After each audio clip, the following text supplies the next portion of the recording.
Terima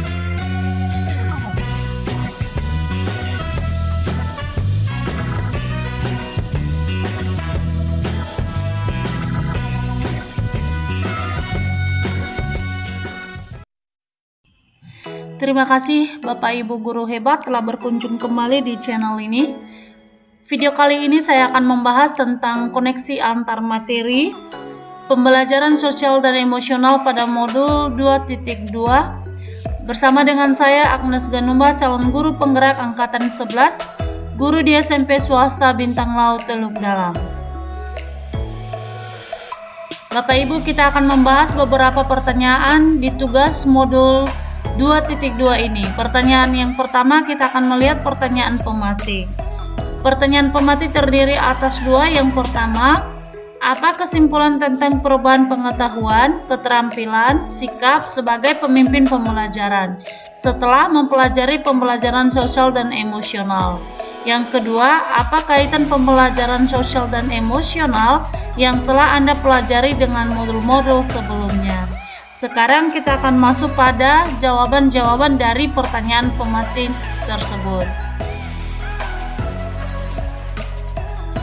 Pertanyaan pematik yang pertama, apa kesimpulan tentang perubahan pengetahuan, keterampilan, sikap sebagai pemimpin pembelajaran setelah mempelajari pembelajaran sosial dan emosional?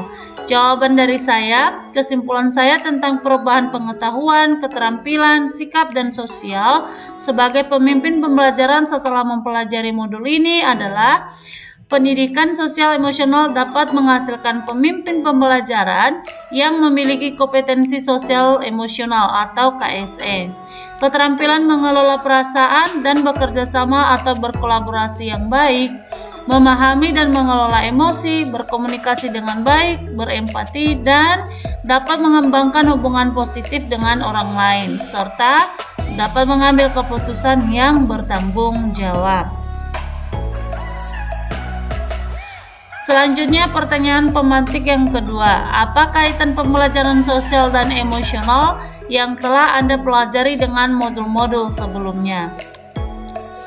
Jadi pembelajaran ini menurut saya lebih menitik beratkan pada pencapaian nilai-nilai budi pekerti yang dapat melatih anak untuk memiliki kesadaran diri sesuai dengan filosofis Ki Hajar Dewantara, di mana seluruh modul pun saling berkaitan demi mewujudkan pembelajaran yang berpihak pada murid, dan ini sesuai dengan profil pelajar Pancasila. Selanjutnya, kita akan membahas beberapa pertanyaan yang lainnya. Di pertanyaan ini, kita diminta untuk melengkapi beberapa pernyataan yang dimuatkan di dalam soal. Soal yang pertama, sebelum mempelajari modul ini, saya berpikir bahwa sehingga Jadi, jawaban kita akan melengkapi dari soal tersebut. Jadi sebelum mempelajari modul ini, saya berpikir bahwa pembelajaran itu hanya bertujuan untuk mengubah pengetahuan dan keterampilan anak saja, sehingga pembelajaran itu terfokus pada pemenuhan nilai belajar saja. Nah, setelah mempelajari modul ini, ternyata pembelajaran sosial dan emosional itu adalah proses untuk mengembangkan keterampilan, sikap, dan nilai-nilai yang diperlukan untuk memperoleh kompetensi sosial dan emosional sebagai modal anak dalam berinteraksi dengan dirinya, orang lain, dan lingkungan sekitarnya. Selanjutnya pertanyaan yang kedua, berkaitan dengan kebutuhan belajar dan lingkungan yang aman dan nyaman untuk memfasilitasi seluruh individu di sekolah agar dapat meningkatkan kompetensi akademik maupun kesejahteraan psikologis atau well-being. Ada 3 hal mendasar dan penting yang saya pelajari. Adalah yang pertama, di sini saya mempelajari di mana menerapkan 5 kompetensi sosial dan emosional, yakni kesadaran diri, manajemen diri, kesadaran sosial, keterampilan berelasi, dan pengambilan keputusan yang bertanggung jawab.